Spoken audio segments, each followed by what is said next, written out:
I know if y'all had proof of me robbing somebody, we wouldn't even be talking. Y'all would have cuffed me. I would be charged with it. That's what I know, bro. In January of 2020, dababy, a.k.a. Jonathan Kirk, was supposed to be been playing a locked show up at a nightclub in Miami. But when the owner paid him only $20 out of the $30,000 he owed him, things got out of hand fast. The victim alleged that Kirk punched him in the face multiple times before he was attacked by more of Kirk's crew. I believe He was beaten up and that. knocked to the ground before being robbed for his phone, his credit card, and $80 cash. The only footage of the event was this piece of obscured CCTV footage. Kirk fled the scene in a black SUV before returning to the hotel a few hours later, only to be met by both of the victims and a team of police waiting to arrest him. He was escorted to the police station and told he was only there as part of an investigation. Shit, we just gotta do our investigation and that's it. But as it would turn out, the investigation wouldn't be that simple. And unfortunately for the cops, Kirk spent his hour in the interrogation room displaying exactly what to do in this situation and making the cops' lives as difficult as he possibly could. What's your full name? Come on. We just want to get it for you. This is just a formality. Just name, date of birth, and all that stuff. Immediately, it's obvious that this isn't going to be an easy one for the detectives. Kirk starts off by refusing to answer any of the officer's questions, even just regarding his own name. He's already been read his Miranda rights, informing him that he has the right to remain silent, so it seems as though he's choosing to do just that. Interestingly, however, he is choosing to waive his right to a lawyer, and let's be honest here, it's not because he can't afford it. The best course of action if you're ever put in this scenario is to stay silent and ask for a lawyer. That man's legs so bony. Kirk is confident that he'll be able to wriggle out of this himself, as long as he chooses his words carefully. An incident occurred at the hotel, 1500 Southwest First Avenue, that you were there for, correct? What incident? An incident. You had an altercation with somebody? No. You did. Did you have a business dealing with somebody? No. You did. No. So somebody didn't bring you $20,000 in front of the hotel in your SUV? No. Somebody bring $20,000 that wasn't theirs and lied to them and told them that it was for an event of theirs on the 31st. And lied to them. That person, once he realized they were doing bad business, said nah and left for his $20,000. Okay, so you didn't count it? And got my contact information to do business the right way. That's what happened. Around what time was this, sir? I don't know. Every time they told you. Whatever time the camera showed me not robbing no damn body that time.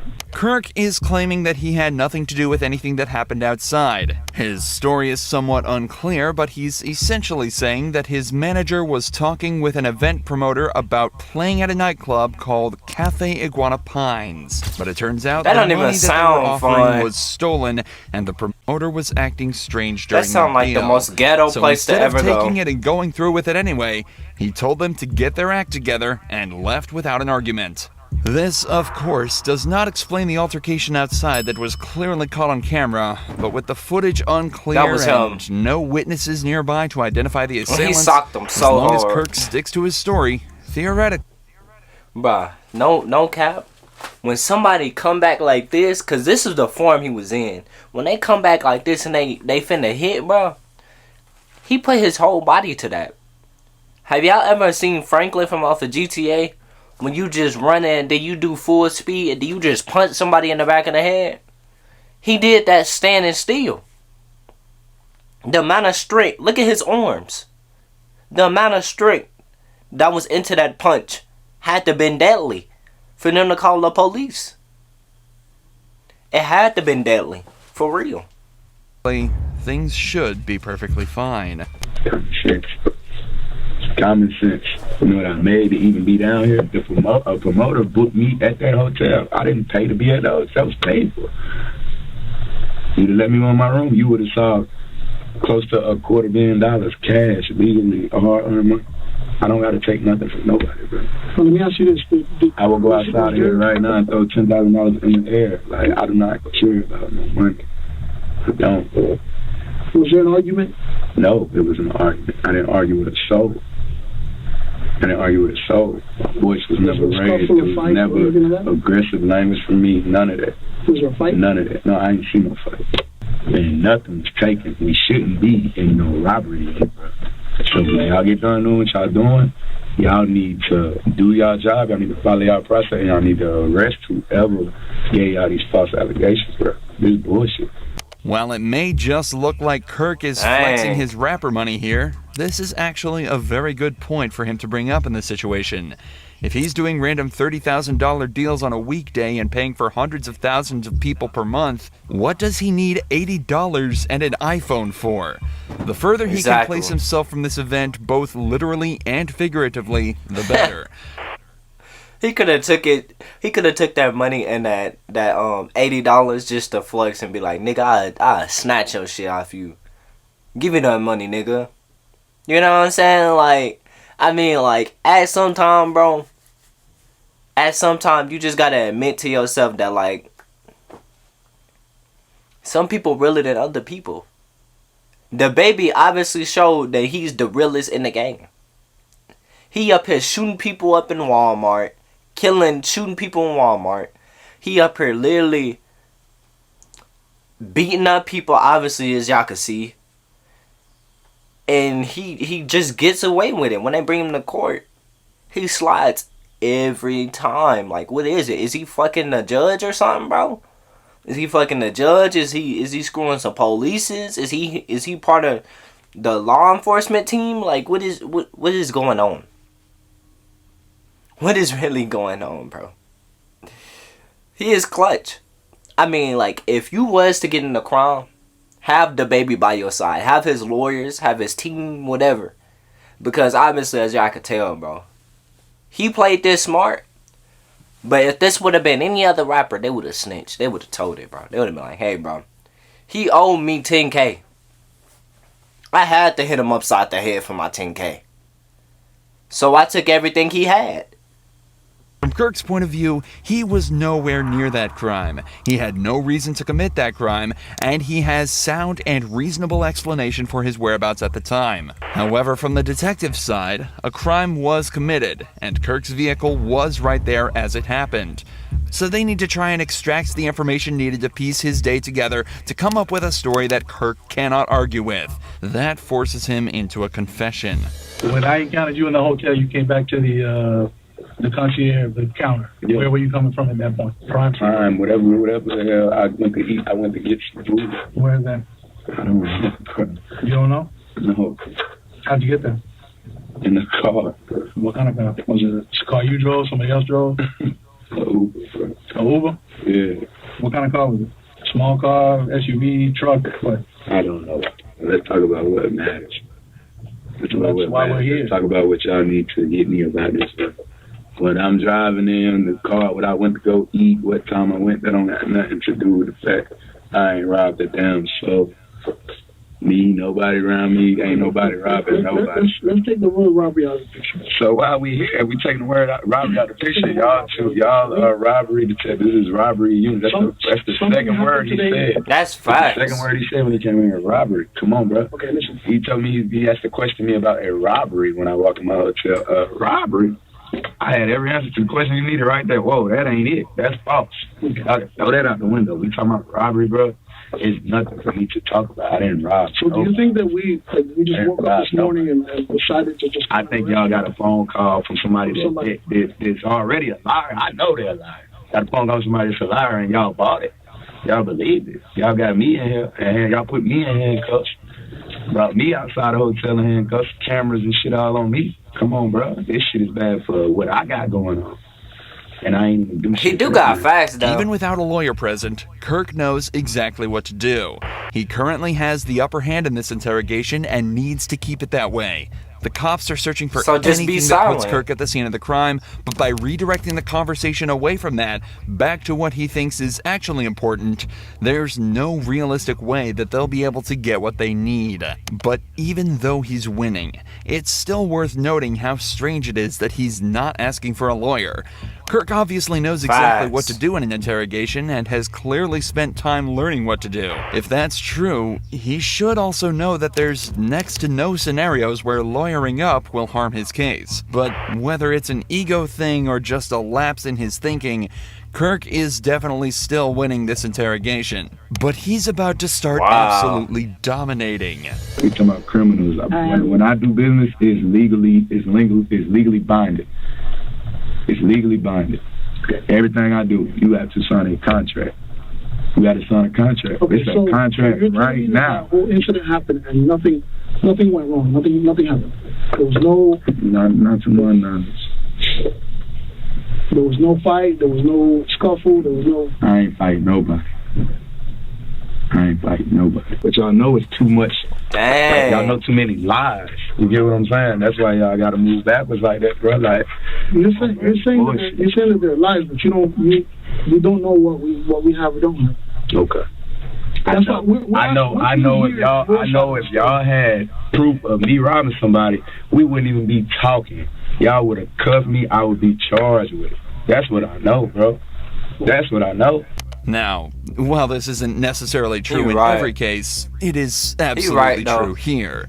If you're in an interrogation room and the cops are trying to find out details of the case and accusing you of a crime instead of charging you immediately, it very likely means that they're missing the details needed to charge you. In the vast majority of cases, an interrogation is only done to extract a confession when they don't have enough evidence to easily convict you otherwise. There are a few other niche scenarios, such as trying to figure out why you committed a crime, but it's often very easy to distinguish why exactly you're there based on what you know about the event. Okay, so if I was to get committed for a crime or whatever,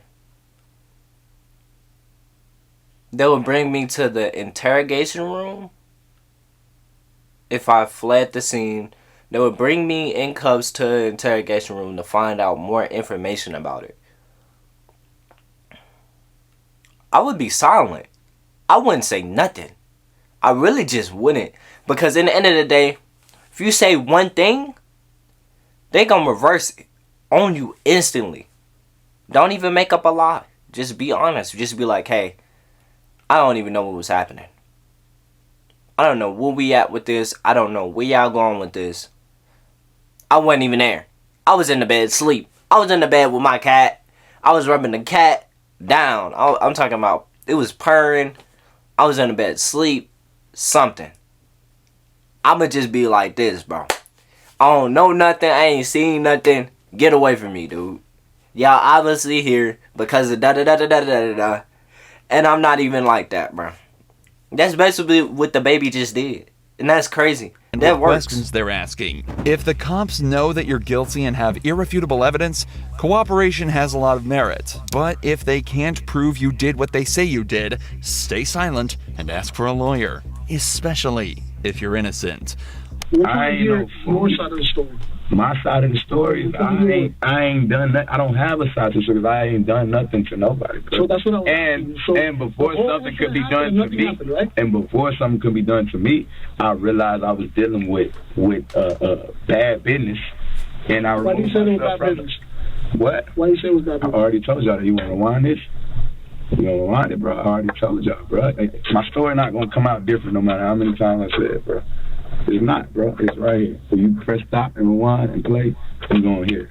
Why I said it was bad business, bro. Come on, bro. There's nothing blowing my phone up all day, all night. He needed my help for his event. He already was in deep water because he's already doing, and I see why. He's already doing bad business. You see what I'm saying? I feel that. It wasn't going to go as planned. He needed me to make up for that. He needed me to cover his ass, so he brought in another person, lied to him, swindled him. He thinking he coming to book me for a whole different event, and they tricking him, got him paying me to come do a walk through the night. Come on, bro. These niggas full of shit. And matter of fact, check them cameras. Y'all got crime scene investigation unit out there, check the cameras. See him meet up with somebody else in the lobby. Ask him, hey, who's that? Ask him. Follow up on what I'm telling y'all. He do got a point. I mean, shit. At the end of the day, I would expect people to act on common sense anyway. The cops have realized that they're definitely not getting anything out of him for now. He's told his side of the story and made it clear that it won't be changing, no matter what they say.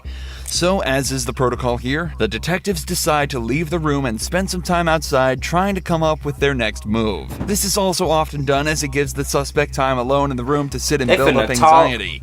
In many cases, it can actually be the difference between breaking through a suspect or not. But in this case, Kirk literally just shut his eyes and went to sleep. This dude really does not care.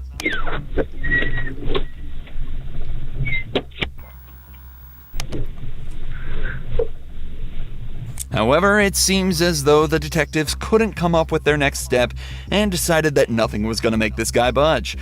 The next time a detective returned, it was regarding the security of Kirk's belongings that had been left in his hotel room.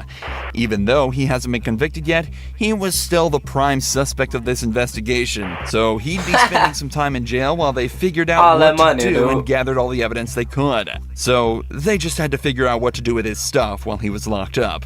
But obviously, Kirk refused to let them touch his stuff and just let the hotel deal with it. Kirk was facing a possible sentence of up to 15 years in prison plus a $10,000 fine, plus any charges they could slap him with for the battery. That's only if they could gather enough evidence, though. But they wasn't getting no evidence, bro. He could have did 15 years. 15 years? $10,000 fee? No way, bro. They would have caught dababy lacking, bro. We would have never heard another dababy song or album, man. That is crazy. They slandering my dude, bro. They really are after him, bro. Let me tell y'all this, bro. Do what he did if they got no information in an interrogation room. Do not put yourself in this situation in the first place. Do not go out and hurt somebody and think you finna slide with it. That's just not finna happen in today's world. All he did probably was just punch dude and take his money. That's probably all he did. Cause he got played. dababy probably got played. He needed that 10K. He hit that dude with my 10K at. Beat him up. Did what he had to do. And they let him scotch free because he couldn't even get they couldn't even get no evidence on my mans. So they locked him up for a good little bit. Okay? But at the end of the day, dababy's still walking the world free right now. He shot up Walmart, still walking the world free right now. He is a god. He has beat cases plenty of times. He knows what to do. I obviously see that now. Evidence they absolutely were not getting from Kirk, or the blocked security footage that was the only evidence the crime even took place. So just after 48 hours in jail, dababy was released and sent on his way. Just 2 months later, all charges were dropped, and he remained a free man. Man. Remained a free man, bro. That is crazy, man. Alright, man. I hope y'all enjoyed this video. Without further ado, it's your boy Jamarcus. Tell me what y'all think about dababy. It was really smart of him to keep his lips closed, because it really just sealed the deal for him. It really just did, man. But yeah, without further ado, it's your boy Jamarcus. I hope y'all enjoyed today's video. Without further ado, I'm out.